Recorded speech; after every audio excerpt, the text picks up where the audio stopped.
inyenyeri yazimye igiye kwaka, inyenyeri yazimye igiye kwaka. Imana iguha abantu bakuvuga neza, Imana iguha abantu bakuvuga neza, amahanga yose akumenye, bamenye ko uri umuntu w'Imana.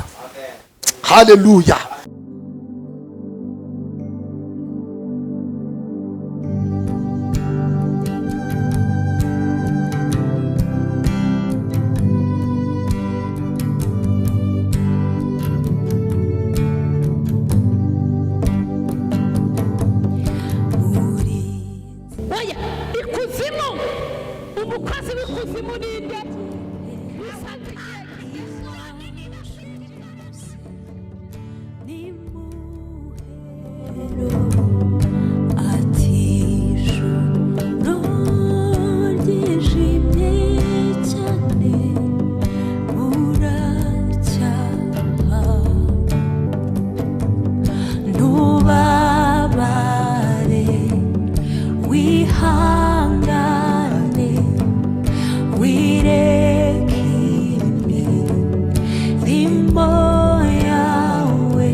Ndabaramukije mu izina rya Yesu Kristo, izina rifite ubutwari n'ubushobozi. Amazina yanjye nitwa Reverend Pastor NIYONZIMA Claude, mbarizwa hano i Kigali mu Rwanda. Ndi umunyarwanda utuye mu Rwanda i Kigali mu karere ka Gasabo. Ndagira ngo rero mwese mbasuhuze mu izina rya Yesu. Kuri uyu munsi rero nejejwe n'Imana mu mutima wanjye, kuko hari message Imana yavuganye nanjye yo kugira ngo nshyikirize umuntu wese uri mu Rwanda, uri hanze y'u Rwanda, uri muri Afrika, uri Burayi, uri muri Amerika, uri muri Australia, ku isi yose aho uherereye hose. Nkuzaniye inkuru nziza, nkuzaniye ijambo ribohora, ijambo rirakiza, ijambo rituma umuntu abasha kuva hari. Ikintu cyose kibaho kubw'ijambo. No kuvuga ngo iyo umusore ashaka kuva iwabo, ashaka gukora ubukwe, ashaka kurongora, ni ijambo atekereza ibitekerezo byiza. Yamara gutekereza akumva ko afite urukundo, rwa rukundo akarubwira uwo akunda, agasanga umukobwa iwabo akamubwira ijambo, akamubwira ngo ndagukunda. Nayo nkubwire ngo muri aka kanya, niyo mpamvu nanjye shaka kubwira ngo I love you so much, nanjye ndagukunda. Wowe unyitegereje aho uri hose, uri mu mahanga uranyitegereza, uri mu Rwanda uranyitegereza, uri umusore uranyitegereza, uri umukobwa uranyitegereza, uri umugabo uranyitegereza. Nkuzaniye ijambo, ijambo rirabohora, ijambo rirakiza. Bibiliya iravuga neza, iyo usomye Luka igice cya mbere ku murongo wa 37 tuhasanga ijambo rivuga ngo kuko ari nta jambo Imana ivuga ngo rihere. Hari amagambo abantu bavuga agahera. Hari igihe umubyeyi asezeranyiriza umwana 8 akavuga ngo mwana wanjye nzaguhiriya nzu niwo 8 wawe, bikarangira inzu atayimuhaye. Hari igihe umuntu avuga ngo nzaguha inka, bikarangira inka ibaye inka y'imbeho, inka y'umuyaga, yanga ntitangwe. Hari igihe umuntu ahagarara mu rusengero akavuga ngo ndahize, nize kuzatanga iki n'iki, nta gitanga. Ayo ni amagambo, ariko ari ijambo. Biravuga ngo nuko Luka arandika kuko ari nta jambo Imana ivuga ngo rihere. Ijambo ry'Imana ritandukanye n'amagambo y'abantu. Ijambo ry'Imana ritandukanye n'iry'umusore yakubwiye, ijambo ry'Imana ritandukanye n'iry'umukobwa yakubwiye. Ariko kuri aya manywa nkuzaniye ijambo rivuga ngo kuko ari nta jambo Imana ivuga ngo rihere. Ijambo rero rirabohora, ijambo rirakiza mu izina rya Yesu. Ndagira ngo muri aka kanya wowe unyitegereza, wowe uteze amatwi, ijambo ribohora ubuzima bwawe. Hari ijambo ryabonetse igihe Yesu yavukaga. Nkuzaniye umutwe w'ijambo uvuga ngo agaciro k'inyandiko kazana inyenyeri. Agaciro k'inyandiko kazana inyenyeri. Agaciro k'inyandiko kazana inyenyeri. Ndagira ngo umukozi w'Imana umushumba Aimable Mutaganda adusomere Luka, adusomere Matayo ibice 2 ahereye umurongo wa 7 agere ku murongo wa 10. Matayo 2 umurongo wa 7 kugera ku murongo wa 10 wadusomera mu izina rya Yesu. Urakoze Reverend NIYONZIMA Jean Claude kunyakira kuri Hall TV.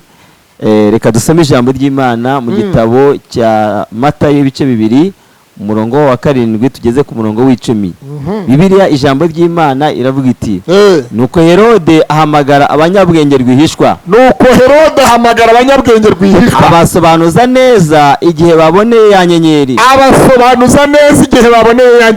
Abatuma i Betelehemu ati abatuma i Betelehemu ati nimugende musobanuze neza iby'uwo mwana, nimugende musobanuze neza iby'uwo mwana, nimumubona muze mubimbwire nanjye njye kumuramya. nimumubona muze mubimbwire nanjye njye kumuramya. Bamaze kumva umwami baragenda, bamaze kumva iby'uwo mwami baragenda, kandi ya nyenyeri babonye bakiri iburasirazuba ibajya imbere, kandi ya nyenyeri babonye bakiri iburasirazuba ibagenda imbere, irinda igeraho uwo mwana ari ihagararaho, irinda igeraho uwo mwana yavukiye i Betelehemu mu nzu y'inka ihagararaho. umurongo w'10. Aha, babonye iyo nyenyeri baranezerwa cyane. baranezerwa cyane. Mana turagushimye mu izina rya Yesu, tugushimiye uburinzi bwawe bukomeye.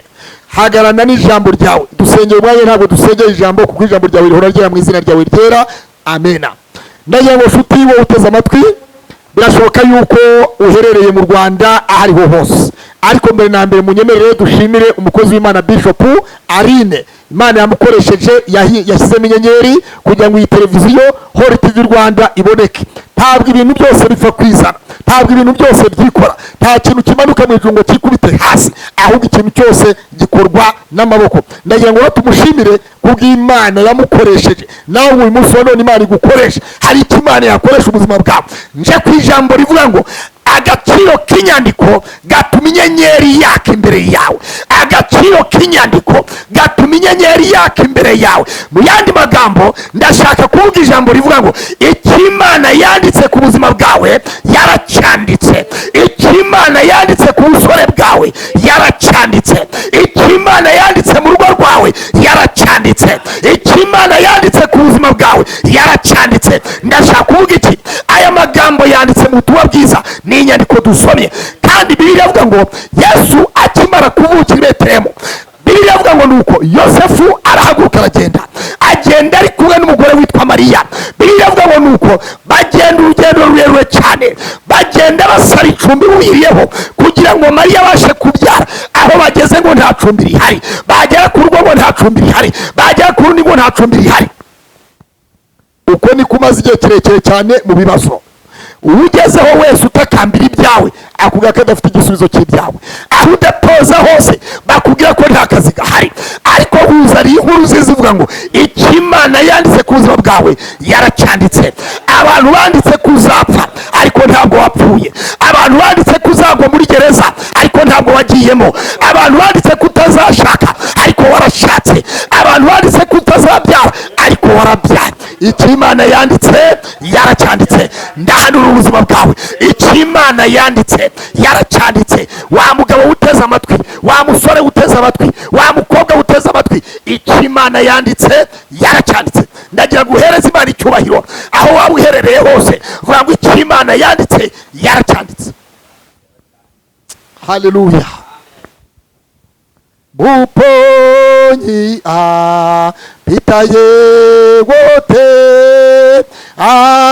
amefika hapa, awaponyesha watu moyo.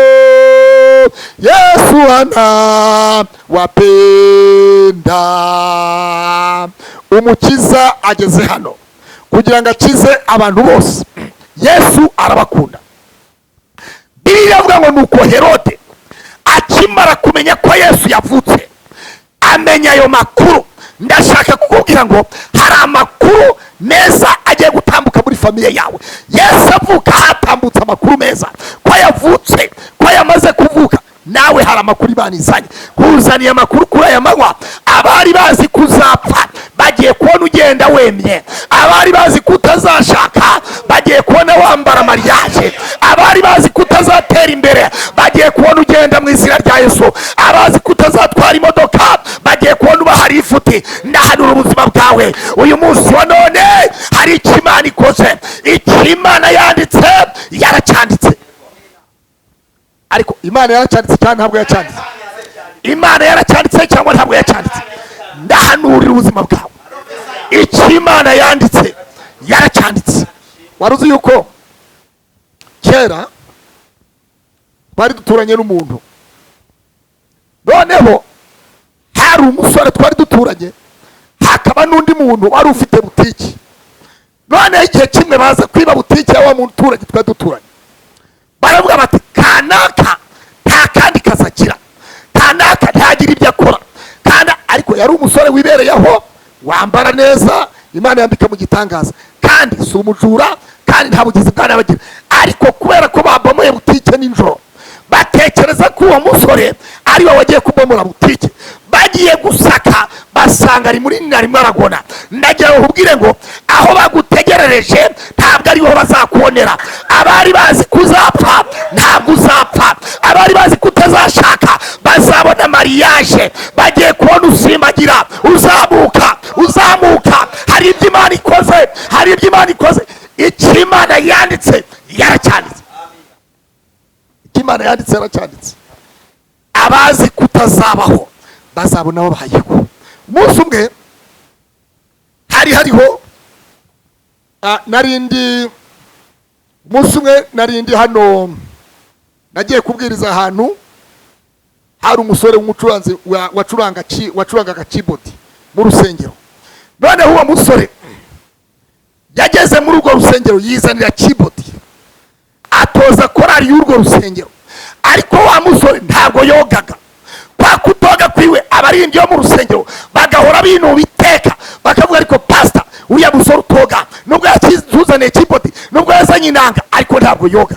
Akibera muri ubwo buzima, yambaraga ishati imwe ntabwo yakarabaga, yambaraga ipantaro imwe ntabwo yakarabaga. Niba ishati yarayimesaga nijoro, niba ipantaro yarayimesaga nijoro, mu gitondo wasagaga aribyo yiyambariye. Akaba muri ubwo buzima, ariko yarazi gucuranga kubwiza ukuri. Noneho umunsi umwe baraza basanga uwo mupasiteri, baramubwira ngo pastor wacu, uriya musore acuranga neza, uriya musore adutoza neza muri korali, ariko ikibazo gihari ni umunyamwanda, ntabwo azi gukaraba, nta suka agira. Noneho wa mupasiteri amutumaho na perezida wa korali, arangije amuga tuvore kubwira, nubwo wazanye sente yawe mu rusengero, kandi sente yawe ikaba ari ikora mu rusengero, ariko uhereye uyu munsi singukeneye mu rugo rwanjye, vaho genda. Wa musore ahita yivumbura na ya sente yiwe arayijyana. Amaze kuyijyana aragenda, ya sente ahita yigurisha, ayitezamo udufaranga dukeya. Arangije ahita yigurira imodoka yerekeza mu mujyi wa Dar es Salaam. Ageze Dar es Salaam, ahageze hari urusengero rwiza cyane. Noneho aganira n'umutanzaniya umwe, aramubwira ngo ariko jyewe iwacu mu Rwanda nari umucuranzi kandi nzi gucuranga neza. Ageze Dar es Salaam, wa muntu amushyira umucuranzi, amushyira umupasiteri w'urusengero runini cyane. Aravuga ngo huyu kijana anajua kupiga nanga, lakini tatizo alilonalo hana pesa. Tatizo ni umaskini, tatizo ni umaskini, tatizo si kupiga nanga, tatizo ni umaskini. Aravuga ngo uyu musore azi gucuranga neza keyboard, ariko ikibazo afite ni ubukene afite. Reka nkubwire nshuti yanjye, ikibazo suko uri umukene, ahubwo ikibazo ni inyenyeri yazimye. Ndagiye ngo nkubwire agaciro k'inyenyeri. Iyi nyenyeri yatse abantu bose barabimenya, iyi nyenyeri yatse amahanga arabimenya, iyi nyenyeri yatse abacuruzi barabimenya, iyi nyenyeri yatse abakomeye barabimenya. Ndatangariza ubuzima bwawe, inyenyeri yazimye igiye kwaka, inyenyeri yazimye igiye kwaka. Umva, wa musore Dar es Salaam, umupasiteri w'urusengero amwitegereza, aramaza ngo shida gani ulionayo, ni kiye kibazo ufite? Musore yaraza Kiswahili, aravuga ngo shida nilionayo ni umaskini tu, lakini kupiga nanga mimi ninaweza. Ikibazo ufite ni ubukene, ariko gucuranga gitari, gucuranga sente ndabizi. Hanyuma wa mupasiteri aramubwira ngo ninataka kukupa nyumba nzuri, alafu nikimaliza nitakupatia mshahara wa 500. Ndaguha inzu nziza yo guturamo utishyura, nindangiza ndaguha umushahara w'ibihumbi 500, kandi nyuma y'icyo gihe ndahita nagushingira. Ikindi ndajya gushopinga imyenda mwambike neza. Umucuranzi akwiye kuba asa neza, akwiye kuba yambara neza, akwiye kuba ari smart. Reka nkubwire rero, inyenyeri yari yarazimye, ariko muri ako kanya yise yaka. Ndagira ngo ntangarize umuntu wese, inyenyeri yawe harabayizimije, ariko harabagiye kwatsa inyenyeri yawe. No muri Kigali rongera yake, inyenyeri yawe yazimiye ahantu runaka, harabazimije inyenyeri, ariko Imana igiye kongera yatsa inyenyeri. Bibiliya iravuga ngo muri ako kanya wa musore pasiteri w'urwo rusengero amuhereza inzu yo kubamo, amuhe umushahara w'ibihumbi 500. Wari urusengero runini cyane rwifite. Arangije amushopingira imyenda myiza yo kwambara. Aravuga ngo umucuranzi aberwa no kwambara neza, ibyo akora byose bikaba biri sumati, bikaba bifite agaciro. Hashize iminsi wa musore acuranga keyboard neza, abatanzania baramukunda. Havamo umukobwa umwe wari umukirekazi, wari ufite masters. Arangira avuga ngo baba mchungaji, papa wanjye mushumba w'urusengero, mimi nilipenda yule mupiga nanga, jena kuzuriya musore ucuranga. Kweli inyenyeri itangiye kwaka. Wari uzi yuko aho inyenyeri yazimiye hari abandi bagiye kuyatsa, hari abajimije inyenyeri yawe, ariko hari ahandi igiye kwakira. Nubona abantu bakurwanya, ntabwo ikibazo ari uko bakurwanya, ahubwo ikibazo ni inyenyeri. Hari inyenyeri ubarusha, urabarusha kuvuga, urabarusha ijambo, urabarusha iterambere, urabarusha future, urabarusha amavuta. Iyo umuntu murusha ikintu iteka arakurwanya. Reka nkubwire, ntabwo ikibazo ari uko bakurwanya, ahubwo bararwanya inyenyeri. Tatizo ni nyota, wakikupiganisha tatizo ni nyota. Ukiona wanakuchukia tatizo ni nyota. Nataka nitangazie kila mtu yote, mabibi na mabwana, nyota yako iliyozima, Mungu amewasha nyota yako. Aliyekupiganisha jana hata kupiganisha kesho. Wakurwanyije ejo hashize, uyu munsi na ejo nazakurwanya. Wa musore umukobwa aramukunda, aravuga ngo ndifuza kubana nawe. Umusore abitekerezaho, amaze kubitekerezaho aravuga ngo ibi ntabwo byabaho, ntibyashoka. Waruzi yuko hari igihe ugera mu gisubizo ukagira ngo ni ikibazo ugezemo, hari igihe ugera mu gisubizo ukagira ngo ni ikibazo. Ubuse umuntu yakubwira ngo nguhaye vewiti, utagira n'ipikipiki mu muhanda, utagira n'igare ugendesha mu muhanda, wabisubiza ngo iki? Hari igihe utegereza ukavuga ngo ariko iki kibazo kivuye, ukakita ikibazo kandi ari igisubizo. Ntabwo ikibazo ari uko abantu bakurwanya, ahubwo ikibazo ni inyenyeri ufite. Ntabwo ikibazo ari uko abantu bakuvuga nabi, ikibazo ni inyenyeri warusha. Iyo urusha umuntu inyenyeri iteka agerageza kukurwanya, baragusebya, barakuraniza, bakuvuga nabi, bakavuga ko udashobotse. Ariko reka nkubwire, inyenyeri yawe irongera yake, inyenyeri yawe irongera yake. Biblia inasema Yesu akawaambia wanafunzi wake, wakikufukuza mlimani mmoja, vuka nenda mlimani mwingine. Bakwirukane ku gasozi kamwe werekeze ku kandi gasozi. Inyenyeri ntabwo bayirukana, inyenyeri ntabwo bayirwanya, inyenyeri ntibayivuga nabi. Inyenyeri n'akantu kaguruka kagwejuru mu kirere. Abatazi inyenyeri ndagira ngo nkubwire nimugoroba uze kureba mu kirere, witegereze inyenyeri. Ukuri bubona inyenyeri zingana, umugisha wawe uzangana. Nubyuka nijoro ubara inyenyeri ziri mu kirere, ukuri buzibone, nubasha kuzibara n'umugisha ni kuza kungana. Imana irambwiye ngo mu inyenyeri yawe bazimije igiye kongera yake. Waruzi ko hari inyenyeri igiye kwaka, hari inyenyeri bazimije ku gasozi kamwe. Imana irambwiye igiye kongera yatsi inyenyeri. Tatizo ni nyota. Nubona abantu bakurwanya, ntabwo ikibazo aribo, ikibazo ni inyenyeri ufite. Nubona ubukwe bwawe baburwanya, ikibazo si ubukwe barwanya, bararwanya inyenyeri kurimo. Uwishe inyenyeri yawe, ntabwo inyenyeri bayica ngo ipfe.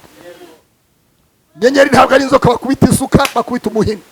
Inyenyeri ntabwo ari inkoko babaga, inyenyeri ntabwo ari ukwavu babaga, inyenyeri si ihene babaga. Inyenyeri ni ikintu kiguruka, inyenyeri ni ikintu kiguruka. Inyenyeri urayirwanyiriza hano, igurukire ku kandi gasozi. Nigera ku kandi gasozi baravuga ngo haleluya. Kweriki inyenyeri aho yariri bayirukanye, ariko inyenyeri iraguruka igende. Inyenyeri aho igeze iteka irarasa, irarasa, irarasa, irarasa, irarasa. Abakire bakaza, abakene bakaza, abantu bose bakaza, abadepite bakaza, basenateri bakaza, abayobozi bakomeye bakaza, kubera inyenyeri. Aho itara ryakira niho abantu bajya. Umwijima huri ntabwo abantu bajyayo. Abantu bakunda umucyo, inyenyeri ni umucyo. Ariko Imana irahari cyangwa ntihari? Irashoboye ntishoboye? Irakora ntikora? Abumva Imana ikora bavuga ngo amina. Tekele bore muri uru rugo, umva abatubona batagira ngo turi mu rusengero, turi famiye, turi mu rugo. Iyi ni televiziyo yacu iri mu rugo. Ndagira ngo mbwire abantu, inyenyeri barayirwanya ikaguruka ikajya ahandi. Inyenyeri bayivuga nabi ikaguruka ikajya ahandi, kandi yigurutse abantu bayisangayo. agaciro si amafaranga, agaciro ni amavuta. Amafaranga ntabwo asanga amavuta, ahubwo umva, amavuta ntasanga amafaranga, ahubwo amafaranga asanga amavuta. Kubera ko amavuta muri butike, ntabwo ushobora kujya kwa Ndori, ntabwo amavuta yava muri butike kwa Ndori, mu iduka kwa Ndori supermarket ngo aze hano amavuta. Oya, ufata amafaranga ukajya kugura amavuta muri supermarket. Agaciro ni amavuta, agaciro si amafaranga. Amafaranga ahari asanga amavuta. Ndaguharurira amavuta muri aka kanya, amavuta y'Ijambo, amavuta yerekwa rizima, yerekwa rifatika. Imana iguha yerekwa. Vuga ngo inyenyeri. Bibiliya rero iravuga ngo umwami Herode amenye iby'uwo mwana wavutse. Vuga ngo nuko Herode amaze kumenya ko umwana yavutse, kandi Herode uyu yari umwami, amenye ko hari uwundi mwami wavutse. Uzi ko hari igitangaza kigiye kuvuka, abantu bakabimenya. Ubu se wagira miliyoni 100 zikaboneka kuri konti ya banke, icyo gihe babaza aho wazikuye. Ni igitangaza kivutse. Wagura vewiti utaratuze n'ivatiri, ntibabaza aho wayikuye. Ni igitangaza kivutse. Reka ngutangarize muri aka kanya, Bibiliya ivuga ngo nuko Herode amenye ko umwami yavutse, atuma abanyabwenge aravuga ngo nimukurikire iriya nyenyeri, mugende mumenye aho inyenyeri igiye. Nimuhagera mugasanga uwo mwana, nanjye mugaruke mumbwire. Umva, ariko icyo nkundira Imana, Bibiliya ivuga ngo abanyabwenge baragenda bagera aho Yesu yavukiye, bagera i Betelehemu. Bageze i Betelehemu baragenda binjiramo neza mu kiraro aho Yesu yavukiye. Nubwo wavukiye munsi y'igiti, ariko uzatura muri etaje. Nubwo wavukiye munsi y'igiti, ariko uzubaka mu murwa wa Kigali. Aho amaso akwereka, aho niho uzagera. Bibiliya ivuga neza mu Migani 23 umurongo waho wa 7, haravuga ngo uko utekereza mu mutima ni kuri. Mbwira mugenzi wangu, uko utekereza ni kuri. Nutekereza yuko ese nzubaka he, nzajya kubaka inyagasambu, cyangwa udufaranga hajya kugura imushi mu kabuga kamusha, cyangwa udufaranga hajya kubaka Rusizi, cyangwa udufaranga hajya kubaka hanaha. Aho utekereza kuzaba, aho ni uzaba. Bivuga ngo uko umuntu atekereza mu mutima niko ari. Amaso yawe akwereka, aho ngaho ni uzagera. Bivuga ngo nuko abanyabwenge baragenda, bageze aho Yesu yavukiye, binjira muri icyo kiraro cy'inka, baragenda baramya Yesu. Bamaze kumuramya, bivuga ngo bari bajyanye n'amaturo n'ibihumura neza, bajya gutura uwo mwami. Ariko wari uzi yuko bajyanye amaturo, ntabwo bagiye amaramasa.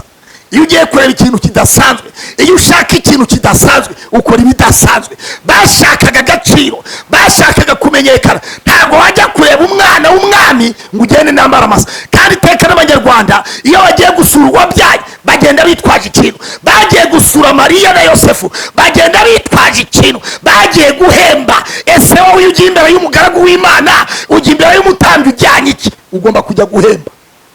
Yesu ashimwe cyane. Yesu ashimwe cyane. Ugomba kugira icyo witwaza, ntabwo ugenda amaramasa. Bivuga ngo amaturo y'umuntu amucira inzira akamuhuza n'abakomeye. Amaturo y'umuntu amucira inzira akamuhuza n'abakomeye. Abanyabwenge bajyanye amaturo, bajyana ibintu bihumura neza, bajya kureba Yesu. Haleluya.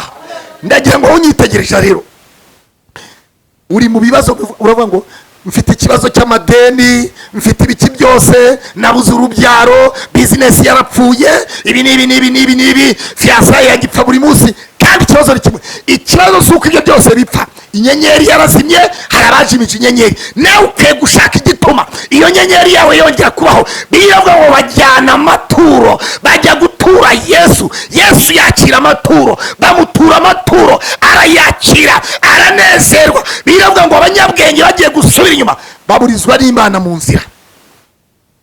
Baruzi ko hari abagambanyi, hari abagambanyi bagambanira ku buzima bwawe, ariko hari abantu Imana yohereje kugira ngo bagucishe izindi nzira, kugira ngo abagambanyi batakugeraho. Bivuga ngo baburizwa n'Imana mu nzira, kudasubira kwa haduyi witwa Herode. Uyu munsi wa none rero ndatangariza umuntu wese uneze amatwi, hari uwagambaniye ubuzima bwawe, ntabwo ari bububone mu izina rya Yesu. Hari uwagambaniye itorero ryawe, hari uwagambaniye iterambere ryawe, hari uwagambaniye urushako rwawe. Imana ivuganye nanjye ngo ije kuzamura ubuzima bwawe. Baburizwa n'Imana mu nzira kudasubira kwa Herodi. Imana ibujije abanzi bawe bose aho umva umunyarwanda yabyaye umwana amwita ngaho bantegesi ho bambonera.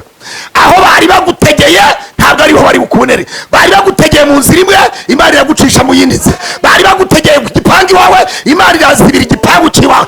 Aho bagutegeye ntabwo ariho bakubonera. Kubera inyenyeri iyo yaka abantu bose barayimenya. Inyenyeri iyo yaka abantu bose barayishakisha. Inyenyeri iyo yaka abantu bose, iyo ukwezi yari mu gihe cy'ukwezi, abantu basohoka hanze bakitegereza ukwezi, bakabona ko ukwezi kwavuye, bakavuga ngo dore ukwezi kwavuye. Iyo ari mu mwijima baravuga ngo ni mu mwijima ntabwo habona. Iyo umuntu yinjiye mu nzu ye, iyo itara ritaka cyane mu cyaro, hari ahantu mu cyaro kera twacanaga ikintu cyitwa itadowa, cyangwa tugacana igikenyeri, cyangwa tugacana urubingo, tukagenda tuzunguza kugira ngo tubone mu cyumba, tubone icyo tugiye gushaka. Ndagira ngo muri aka kanya Imana iguha inyenyeri yaka, ntabwo uri buzunguze igishirira. Oya, Imana iguha inyenyeri. Inyenyeri yawe iragutwara ikugeza ibwami. Inyenyeri yawe izakugeza ahakomeye. Inyenyeri yawe izakwicarana n'abakomeye. Inyenyeri yawe izakuriza indege. Inyenyeri yawe izaguha visa. Inyenyeri yawe iraguha perime. Inyenyeri yawe iraguha urushako. Inyenyeri yawe iraguha urubyaro. Inyenyeri, agaciro k'inyenyeri. Barwanya inyenyeri. Umwamba amenya inyenyeri, aravuga ngo inyenyeri igiye he, arayikurikirana. Abanyabwenge muyikurikirane. Waruzi ko hari abantu bagukurikirana, ibyo ukora byose hari abagukurikirana, aho ugiye hari abagukurikirana, mu kurambagiza baragukurikirana, mu kazi baragukurikirana. Ariko inyenyeri ni inyenyeri bakurikirana. Ntabwo ikibazo ari wowe, ikibazo ni inyenyeri kuri imbere. Inyenyeri yawe kuri imbere niyo bashaka, kandi ntabwo bazayibona. Inyenyeri yawe uzayifata. Inyenyeri yawe iragarutse. Uwazimije inyenyeri, Imana izamuye inyenyeri. Imana iguhaye agaciro. Agaciro ni inyenyeri. Amavuta, aho amavuta yamerekeye inshishi zirakorana. Aho amavuta yamerekeye inshishi zirakorana. None se wowe umuntu ntazi gusengera n'igicurane ngo kigende, narangiza arajya gufuhira abazi kuvuga iby'Imana ikora. Bibiliya ivuga ngo Yesu yaravuze ngo nibatemezwa n'ibitangaza nkora, nibatemezwa n'ibyo mvuga, bazemezwa n'ibitangaza nkora. Wowe ntushoboye igitangaza. Bibiliya ivuga ngo aha bamwe kuba bigisha, abandi kuba babwiriza butumwa, abandi kuba bahanuzi, abandi kuba bungeri, abandi kuba intumwa. Wowe ntabwo abantu bazi gusobanukirwa impano zabo. Umuntu wese usanga ngo ndi umuhanuzi, undi ngo ndi umuhanuzi, undi ngo ndi umuhanuzi. Ese abigisha bazavahe? Ababwiriza butumwa bazavahe? Abungeri bazavahe? Ntabwo impano zose ariko abantu bazifite. Umuntu arafata impano y'abandi akayitira, n'igicurane kiraza akererwa kukirukana. Kandi hayi profesayi genda bwira umva, abantu bakeneye kumenya. Ukeneye kumenya ndinde, ndi muntu ki, nitwa nde? Uri umuhanuzi, ndi umuhanuzi. Uri umubwiriza butumwa, ndi umubwiriza butumwa. Uri umwigisha, ugomba kumwigisha. Abantu bakwiye kumenya abo baribo. Ntabwo abantu bose bangana, buri muntu wese afite icyo ashinzwe. Niyo mpamvu haba za minisiteri y'iterambere, minisiteri ya miredike, iya finance, iy'ubutegetsi bw'igihugu, iy'umutekano, iy'ububanyi n'amahanga. Minisiteri ziratandukanye. Abantu bakwiye gutandukanya. Umuhanuzi yitwa umuhanuzi, mubwiriza butumwa mubwiriza butumwa. Ntabwo abantu bakwiye gufata ibintu bya rine wiyitira rine kandi utararine. Ntabwo bishoboka. Ukwiye kumenya uriwe. Ukwiye Imana yaguhamagariye ni ukugira gusohora icyo yaguhaye. Buri muntu wese mu gaciro ke. Inyenyeri yawe ifite aho iva ikagira aho ijya. Resitora ziba nyinshi, umuntu akarya aho ashaka. Ufite ijambo ry'Imana ntafite ubuhanuzi. Hari ufite ubuhanuzi ariko ntagira ijambo. Hari ufite ijambo ariko ntafite kwigisha. Hari ufite kwigisha ariko ntafite umuhamagaro w'intumwa. Abantu bagomba gutandukanya impano zabo. Bibiliya ivuga ngo nuko ndacyari kuri wa musore akora ubukwe. Amaze gukora ubukwe, umuntu ahagara mu rusengero aramwe ngo mimi nimekubali gari mbili, gari ya kupeleka baba na mama na gari ya kupeleka watoto shuleni. Yatanga imodoka ebyiri yo gutwara umugabo n'umugore n'ijyana abana ku ishuri igihe bazaba babayeho. Nawe uyu munsi wa none rero nkuzaniye ubuhanuzi buvuga ngo agasozi baguseberejeho nubwo ukavuyeho uzakagarukaho ugarutse gushima, kandi abagusereje bazagufasha gushima, kandi abagusereje uzabaha ifuti, kandi abagusereje uzabaha 1000, abagusereje uzabaha 5. Agasozi wasereyeho ugiye kugasubiraho, hanyuma utagiye umva agasozi wasereyeho uzasubirayo bakingura imodoka, bari babona uko bakingura umuntu imodoka, ariko agaciro ni amavuta. Aho amavuta ageze ba protokole baraboneka, aho amavuta ageze abakingura barakingura utarabibabwiye.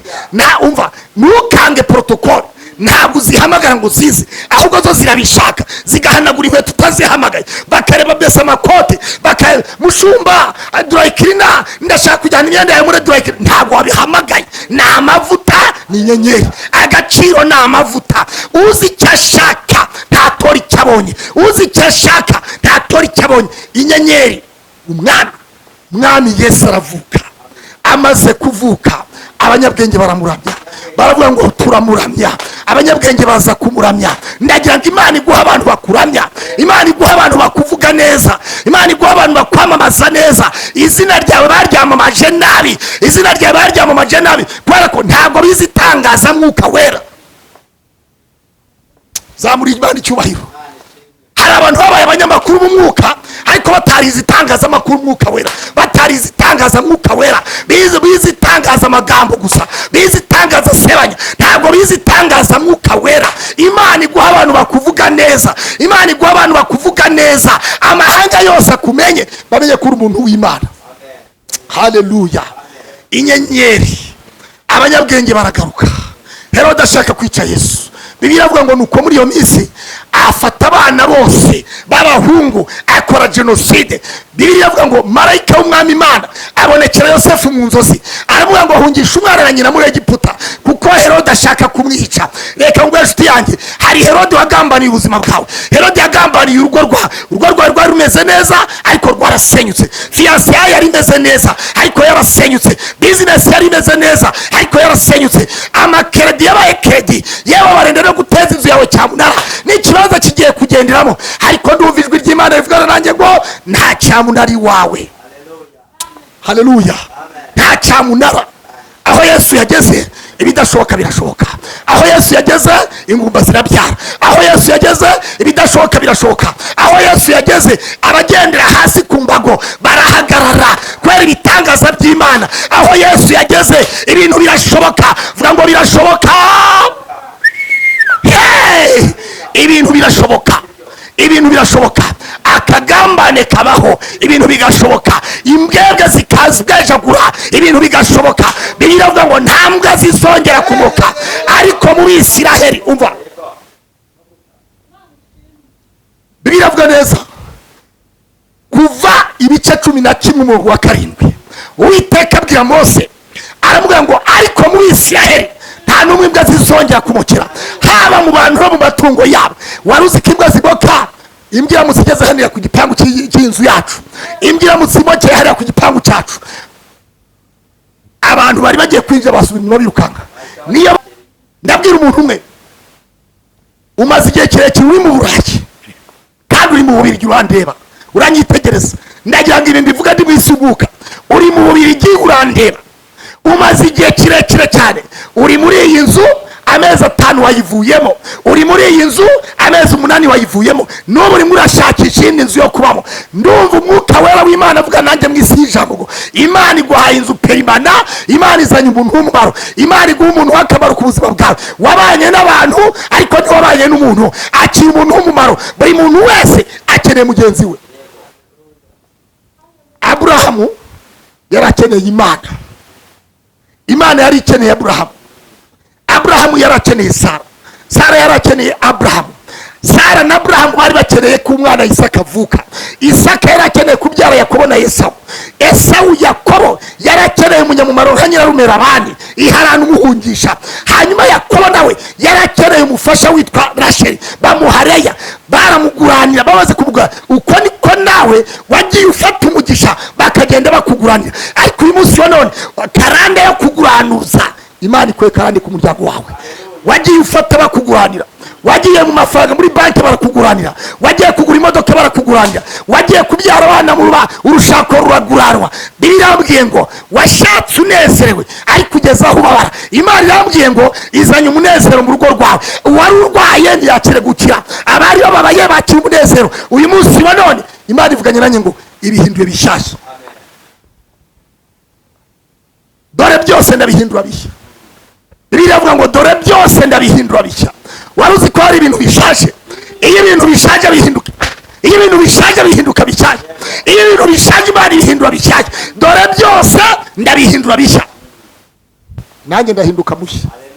Se wowe imyaka, hari umuntu waje twari duhagaranye arambwira ngo ariko pastor ko ufite imyaka, ndavuga je ufite imyaka 46 yamuvuga, ariko ariko nkubwire ufite 34 yamuvuga. Ndamubwira rero iyo myaka uvuga iyo nshaka kandi ariko ufite umwana uyifite. Kweriki iyo Imana ivuze ngo dore byose ndabihindura bishya, hari ibintu bishyashya bihindutse mu rugo, hari ibintu bishyashya bihindutse muri famiye, hari ibintu bishyashya bihindutse mu rusengero wawe, hari ibintu bishyashya bihindutse mu gihugu. Dore byose ndabihindura bishya. Corona virus ni bishyashya, igende mu izina rya Yesu. Uko yaje Imana ikure mu gihugu cyacu kubera gusenga. Dore byose ndabihindura bishya. Biravuga neza muri Yesaya 43:18 hariho ngo dore byose birahinduka bishyashya. Ngo dore ngiye kurema ikintu gishya. None ko kigiye kwaduka, ninde wabasha kubimenya? Kugira ngo utavuga ngo nari isanzwe nkizi. Hari abantu bashobora kuvuga ngo kiriya nari nkizi, uzikana uziko hari Western Union bambwiye ngo hari Western Union, nari isanzwe mbizi. Hari twari twavuganye i Burayi, yari yarambwiye ngo azohereza Western Union. Ntabyo waruzi, ahubwo ubimenye nonaha, ubimenye nonaha. Akira Western Union mu izina rya Yesu, akira umufasha mu izina rya Yesu, akira imodoka mu izina rya Yesu, akira iterambere mu izina rya Yesu, akira agakiza gafatika mu izina rya Yesu, akira urusengero mu izina rya Yesu, akira amavuta mu izina rya Yesu, akira ubuhanuzi bushyashya, akira iterambere. Dore byose ndabihindura bishyashya. Umva uko bimeze rero. Yesaya amaze kumva ibyo bintu arazimana, atari ko se ko mfite abanzi benshi bizagenda bite? Imana yamubwira ngo uva kubwire Yesaya bazaguterera mu nzira imwe batatanyirize muri 7. Wari uzi ko hari irembo rimwe ariko abanzi bose Imana yaca amarembo 7 hano yo kugira ngo abanzi batatane. Kubera iki? Ntabwo Imana ishaka maduyi. Buri mwanzi wawe wese wari uteye ubuzima bwawe Imana imukumiriye ataragera mu mudugudu utuyemo. Buri mugambanyi wese wari utuye mu murenge utuyemo Imana imukumiriye atarinjira mu murenge utuyemo. Buri karandi yari yose yari iri mu karere kawe Imana yikumiriye itaragera mu gihugu cyawe. Nuko Yesaya bazimana arabwo Uwiteka sinshoboye, nta n'amaboko mfite. Uwiteka abwira Yesaya, Yesaya 40 mu murongo waho wa 10 aramubwira ngo ntutinye kuko ndi kumwe nawe, ntukihebe kuko ndi Imana yawe. Nzajya nkuramira, nzajya ngukomeza, nzagukomeresha ukuboko kwanjye kw'iburyo. Kuko akanwa k'Uwiteka ariko kabivuze.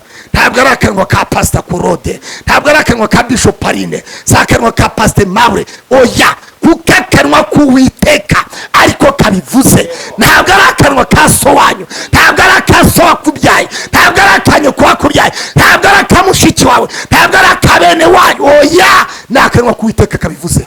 Nzagukomeza, nzagukomeresha akaboko kanjye kw'iburyo. Kuko akanwa k'Uwiteka ariko kabivuze. Abumva bakomejwe n'Imana muzamura Imana icyubahiro. Wowe unyitegereza kurekara, zamura Imana icyubahiro. Hari ibitangaza Imana igiye gukora, abantu bemere baze kwemezwa na kimwe. Mana we, mana we, mana we, mana we, mana we, mana we, mana we, mana we, mana we, uzandemera ikibemeza. Narasenze ntibemera, mbabwiye ntibemera. Uyu munsi Mana we kora icyo gitangaza, nanjye Mana we uzandemera ikibemeza. Imana igiye kurema ikibemeza. Waruzi ko televiziyo yari ikibemeza? Iyi televiziyo, iyi televiziyo ni ikibemeza, iyi televiziyo ni ikibemeza.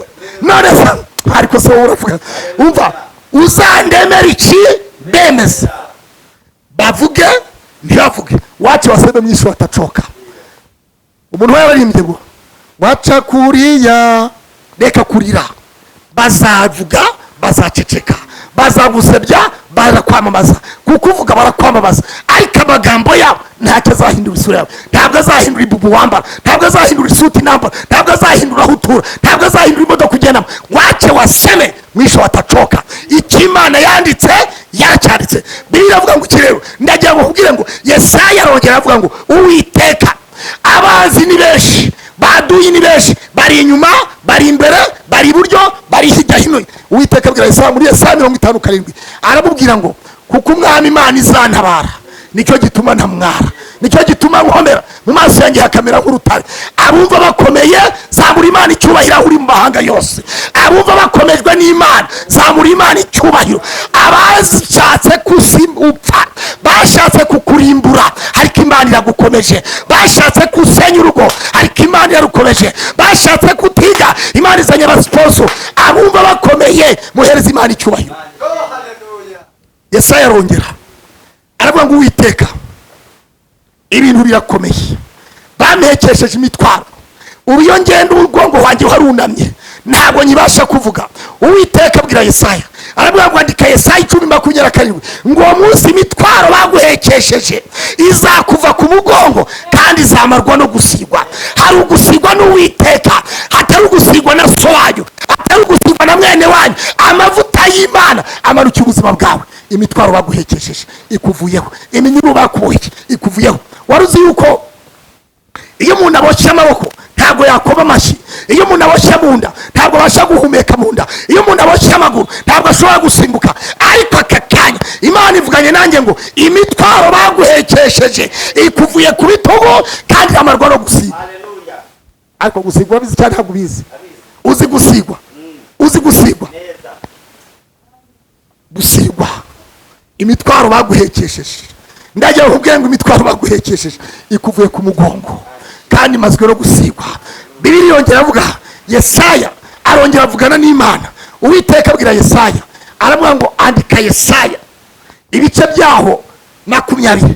Aravuga ngo niba atavuga ibihwanye n'iryo jambo nta museke uzabatambikira. Niba atavuga ibihwanye n'ijambo ry'Imana nta museke uzabatambikira.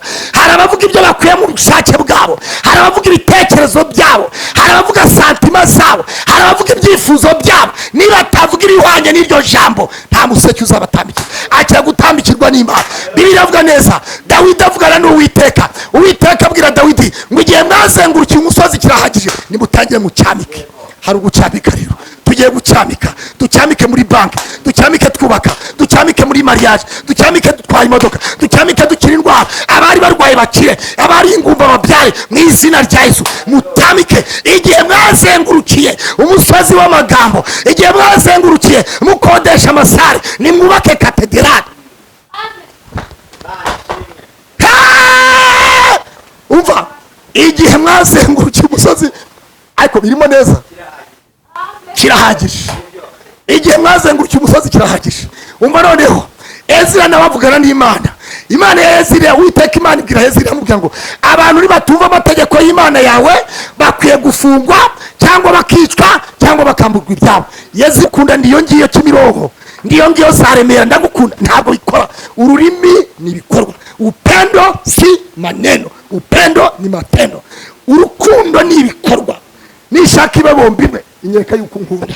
Nishaka mitwi wa mukobwa unyitegereje, umusore natagwana mitwi y'igihumbi ndaza kugenga aragukunda. Yaba umukene ndibyo ariko na mitwi ya 500 kabura ntabwo ari urukundo.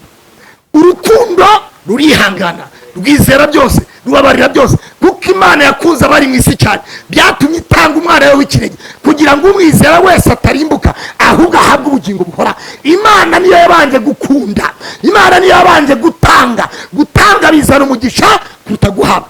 Tanga, iyo utanga urakira. Akaboko gahinnye ntabwo kakira, akaboko karambuye karakira. Ugomba gutanga. Gutanga ni byiza, gutanga ni umugisha. Kubiba, ijambo ryitwa kubiba, Yesu yaravuze ngo iyo umuhinzi ateye ishaka, iyo umuribyi abibye ishaka mu butaka, iyo iryo shaka iyo ritaramera ngo ribanze kubora ripfe ntabwo rishobora kumera. Rero umuntu agomba kubanza agapfa.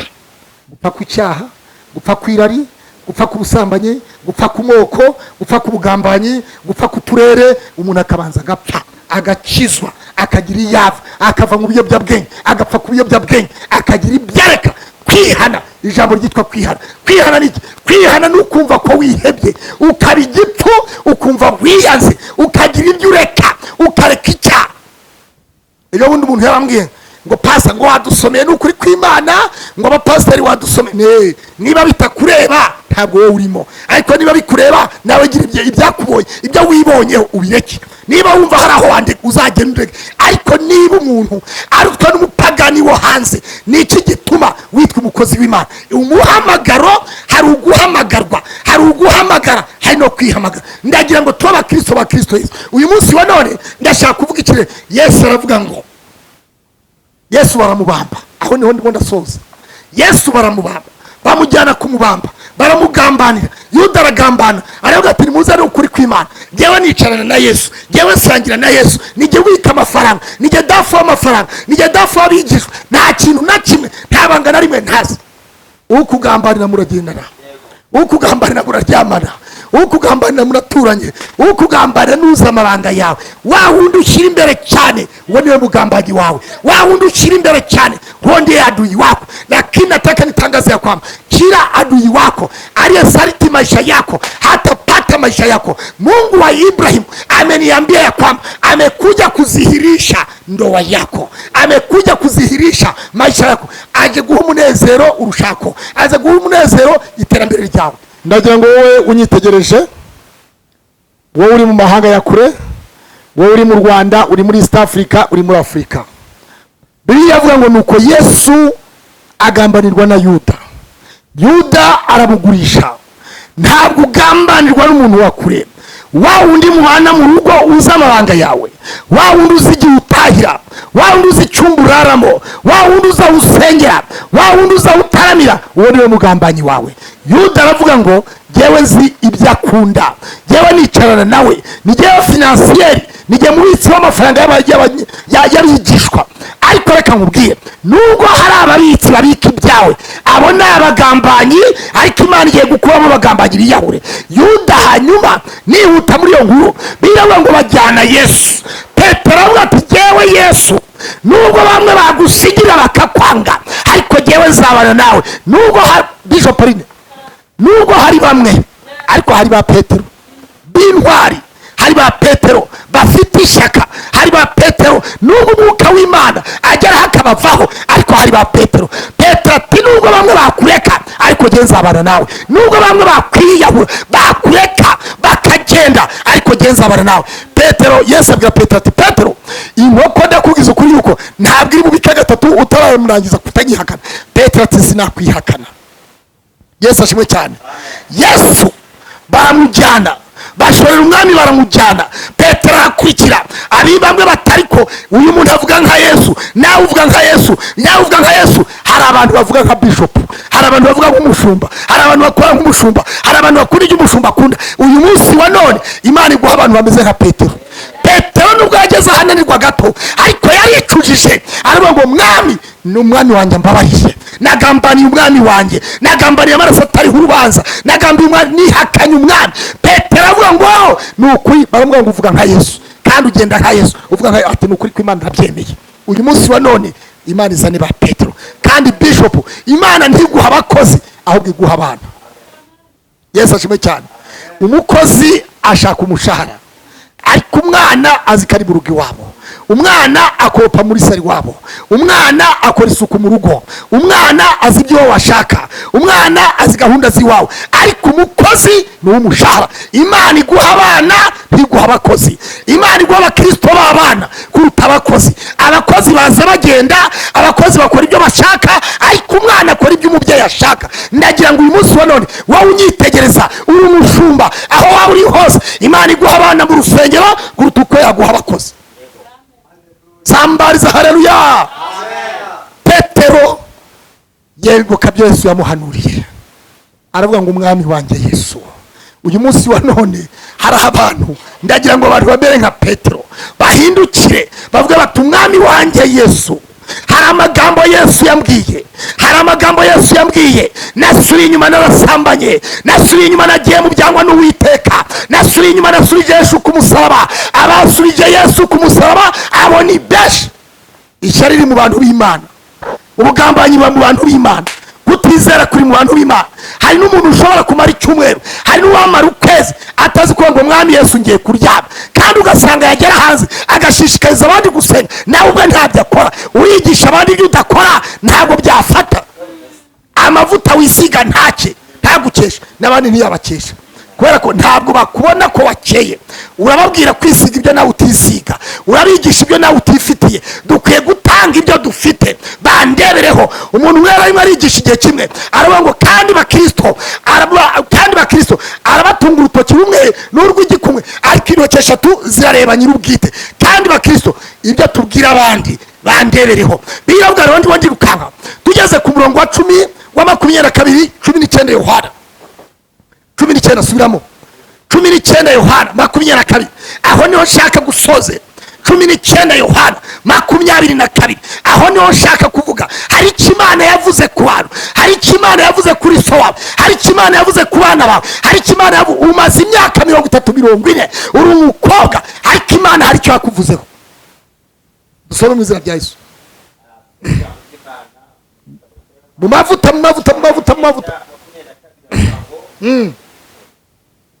dusome ijambo ry'Imana muri Yohana 19 umurongo wa 22 wonyine.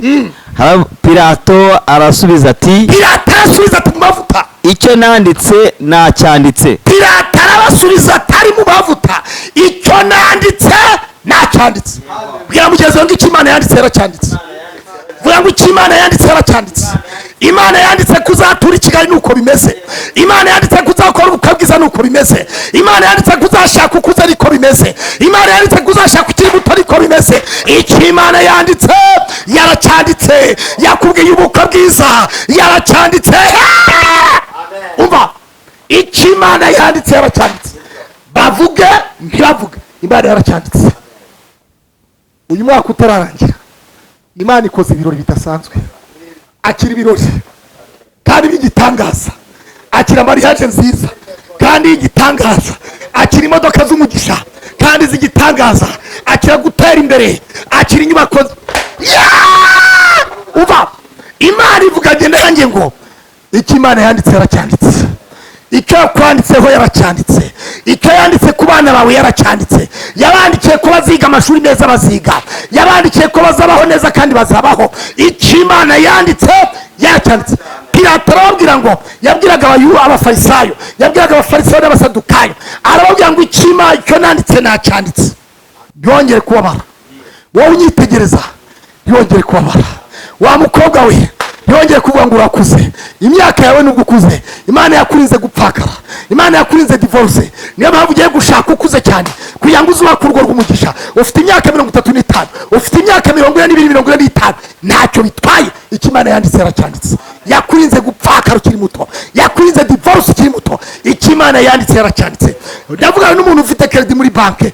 Imana ivuganye nanjye ngo igiye kwishyurira abantu amadeni. Uhereye aka kanya Imana yishyuye amadeni kubera ko icyo Imana yanditse yaracyanditse. Yemeye ufata credit igiye gutuma unishyura, igiye kuzana umuntu w'igitangaza. Umunsi umwe nasenganye n'umuntu umwe arambwira ngo pastor kuri murasenga uvuga ngo Imana yishyuye amadeni, mfite ideni rikomeye cyane muri banke. Ndabubwira ngo umva wizera kuhinga imyaka uzi kuzayisarura ati niko bimeze. Ni ukutera imyaka mu butaka utazi kwizamira niko Imana igiye kukwishyura ideni utabizi.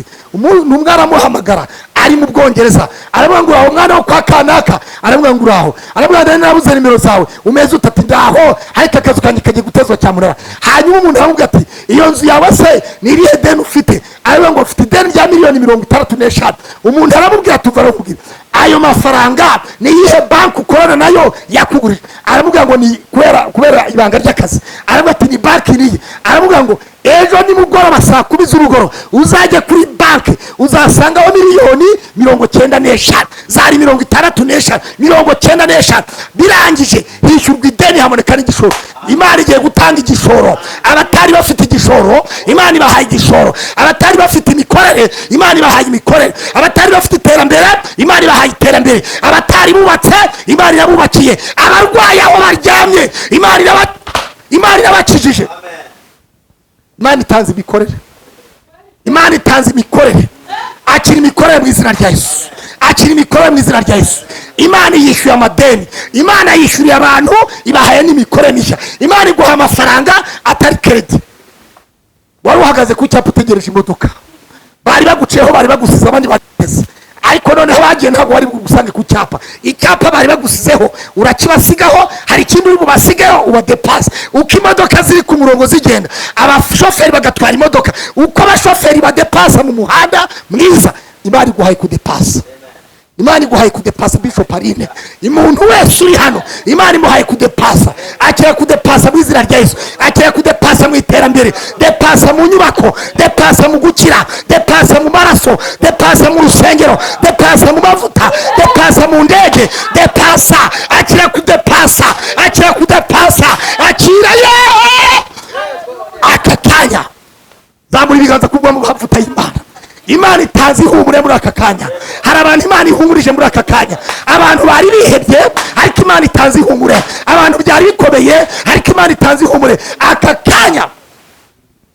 Yesu abaza umugabo umwe atari kumwe n'umwana wawe yafashwe ryari, ubundi amadeni yaje ryari, ubundi ubukene bwaje ryari, ubundi bakamya bamagambo baje ryari, bakaziteremo baje ryari. Igihe cy'abakaziteremo kirarangiye, igihe cy'abamagambo kirarangiye. Uhereye aka kanya buri muntu wese udashyigikiye amavuta yawe Imana imushyize ku ruhande, barahegamye bagiye ku ruhande, Imana ibegejeyo. Imana izanye abantu bakamaro, akira abantu bakamaro, akira abantu b'umumaro. Uhereye aka kanya Imana iravuze ngo iremye ibintu bishyashya. Icyo Imana yanditse yaracyanditse. Akira inyandiko y'Imana. Natangiye mbabwira ngo umwami Herodi, Pilato aravuga ngo, baramubaza ngo wandike ko atari umwami w'Abayuda. Pilato arabasubiza ngo uyu ni umwami w'Abayuda. Aravuga ngo icyo nanditse nacyanditse, nanditse ko ari umwami w'Abayuda. Uhereye aka kanya uyu munsi wa none Imana ikugize umwami mu muryango wawe, uri umwami w'urusengero, uri umwami mu muryango wawe, uri umwami mu iterambere ryawe. Imana iguhaye amavuta ya cyami. Zamura ibiganza mu izina rya Yesu. Icyo Imana yanditse yaracyanditse. Aho uherereye wowe barakubwiye ngo iwanyu ntibashaka ariko ugiye gushaka, barakubwiye ngo ni za divorce zirarangiye, barakubwiye ngo ntabwo batari imodoka, akira imodoka. Icyo Imana yanditse yaracyanditse. Ibyo bitware gutyo. Yesu ahindura divayi kandi ayigarirayo. Ntabwo bari bazi ko amazi aba divayi. Uko amazi yahindutse divayi niko Imana ihinduye ibintu byose. Ibintu birahindutse, byamugeze ngo bihindutse bishyashya, ibintu bibaye bishyashya, iterambere rishyashya, televiziyo nshyashya, urusengero rushyashya, inzu nshyashya, urubyaro rushyashya, ubukwe bushyashya, ibintu byose birahindutse. Byamugeze ngo birahindutse. Icyo Imana yanditse yaracyanditse. Akira ijambo ry'Imana, akira kugenderwa n'Imana. Uyu munsi wa none Imana igendera igihugu cyacu cy'u Rwanda, ikora muri East Africa, Afrika yose, isi yose. Reka yakira amahoro y'Imana, indege ziguruke, amamodoka agende, imbizi ikinguke mu izina rya Yesu. Icyo Imana yanditse yaracyanditse. Kubaho kw'inkoko munsi y'urugo ntabwo ari impuhwe z'agaca. Biramugeze ngo ntabwo ari impuhwe z'agaca. Inkoko itora munsi y'urugo ari uko iteba yuko agaca kaba mu kirere, ariko kubaho kw'agaca, kubaho kw'inkoko ntabwo ari impuhwe z'agaca. Kuba ugihumeka si uko rubanda bemeye yuko ubaho. Kuba ukiriho rubanda ya shitani yinjira mu bantu. Ntabwo shitani ari ikintu tutabona, shitani anyura mu bantu. Imana ikurinda abantu, Imana iguha umuntu ikurinda abantu, Imana iguhuze n'umuntu w'akamaro. Wahuye n'imburamumaro, warambagijwe n'imburamumaro, wagendanye n'imburamumaro, wasenganye n'imburamumaro, wakoranye n'imburamumaro. Imana iguhuza n'umuntu w'akamaro. Icyo Imana yanditse yaracyanditse. Zamura ikiganza dusenga Imana. Uhereye aka kanya vuga ngo mwami Yesu Kristo, ndagushimye umunsi wa none. Hari aho wanguye cya gihe, hari aho narindi cya gihe, ntabwo narinzi ko nzageza uyu munsi. Uhereye uyu munsi wa none ubuzima bwanjye mbukize muri wowe. Amaraso yawe Yesu asanga ubuzima bwanjye. Hari uburwayi, abari barwaye ndabakweretse Yesu, abafite ibibazo ndabakweretse Yesu. Iterambere ryawe Yesu reka rigenere buri muntu wese. Icyo wanditse waracyanditse. Wanditse ko tuzabaho, wanditse ko tuzakomera, wanditse ko tuzabantu bakomeye, tuzazenguruka amahanga. Indege ni izacu, ibibuga byose ni ibyacu, tuzabikandagiraho, tuzurira indege, za ambasade zose ni izacu, tuzashyiramo za viza zose ni izacu. Amafaranga afite amatwi arumva, amayero afite amatwi, amadolari afite amatwi, amanyarwanda afite amatwi. Ibintu byose ni ibyawe. Dawidi yaravuze ngo isi n'ibiyuzuye byose ni iby'Uwiteka. Mana sabiye umuntu wese uteze amatwi, abantu bagitegeza kuri ekara, reka ubagire neza. Sengeye iyi televiziyo reka uyamamaze, ibe televiziyo muri etaje, ikwira amahanga yose. Sabye umurongo wa televiziyo mu izina rya Yesu. Mbere y'uko ibi bibaho Aline ntabwo yarabizi, ariko we wari ubizi. senyera umuntu wese ugorora amajwi y'iteleviziyo, ukora ku rusinga rwayo, ubasha kugura amabuye yayo, ubasha kugira iterambere ryayo, ubasha gushyira muri esasa y'imodoka imfata, ibasha gufata abantu. Mana uzakorwaho wese reka azareba nimero iri kuri ekara avemo, ndashaka gushyigikira amavuta y'uyu mugore, ndashaka gushyigikira iterambere ry'iyi televiziyo. Nawe uzamushyigikire, uzamushyigikira ari ku ndabyara, uzamushyigikira ari kwa muganga, uzamushyigikira serumu imurimo, uzamushyigikira Mana ashyigikira buri muntu wese. Hari imirimo itibagirana. Ndagira uko umuntu amwe arimo arasenga yaravuze ngo bara hari ibyo utakibagirwa. Ntabwo wakibagirwa abagore bacu twasize, ntabwo wakibagirwa ubutunzi bwacu twasize. Hari ibyo utakibagirwa Mana, hari amakosa utakora. Mana uyu muntu uzashyigikira iyi televiziyo ntuzamwibagirwe, yaba ari ku gitanda aryamye ntuzamwibagirwe, naba arimo sero wa kwa muganga ntuzamwibagirwe, bagiye kumubaga byara ntuzatume bamubaga, kuko hari igitangaza uzaba wakoze. Ndagushimiye Kristo Yesu. Ijambo ryavuze ngo Yesu bakuzanira amaturo uri Betelehemu, wavukiye mu kiraro cy'inka, uko bazanye amaturo bagutura. Reka iyi televiziyo yamamare kubw'abantu. Urakoze Kristo Yesu. Sengeye abantu bateguye iyi gahunda bose, reka ubahe umugisha. Sengeye igihugu cyacu cy'u Rwanda, reka cyamamare mu mugisha wawe. Umugisha wawe reka ukomeze kwamamara. Mana umugisha waduhaye reka ukure coronavirus muri iki gihugu mu izina rya Yesu. Mana dusenze nk'abantu, twe dusaba nk'abantu, kandi turizera. Ntabwo ibyo twizeye, kwizera ni ukwacu, gukora ni ukwawe. Birashoboka ko twakwizera ariko integuro yawe tutayizi. Mana kwizera ariko icyo tuzi kurarema. Urakoze Kristo. Fata igihugu cyose cy'u Rwanda n'imbibi zacyo Mana, ukigotesha amaraso yawe. Mana ubuyobozi bwacu bw'igihugu turabusengeye, reka iterambere ryawe rikomeze ryamamare mu Rwanda, ubukerarugendo bwamamare, ivugabutumwa ryamamare, ibyaha bive mu bantu, abantu bakire gukizwa, abashumba bakizwe, iterambere rikizwe, abakristo bakizwe, bamenye gukiranuka. Urakoze Kristo Yesu. Amahanga yose reka yamamaze inkuru yawe kuri umwami, isi yose imenye kuri umwami, abantu bamenye kuri umwami. Mana ntacyo utaduhaye, nta n'icyo utadukoreye, ntacyo utatugize turicyo, ahubwo byose biriho ku bwawe, twese turiho ku bwawe. Urakoze Kristo kubyo uvara kubikora. Ubwo tuzongera kugaruka Mana tuzaba dushima izina ryawe. Urakoze Kristo, urakoze kuturinda, urinde umudugudu, urinde igihugu, urinde abanyarwanda, urinde isi yose. Amahoro yawe data utanga abisi badatanga, reka tuyabone muri wo mu izina rya Yesu. Amen. Mwakire neza ijambo ry'Imana n'ubuhanuzi mu izina rya Yesu. Amen.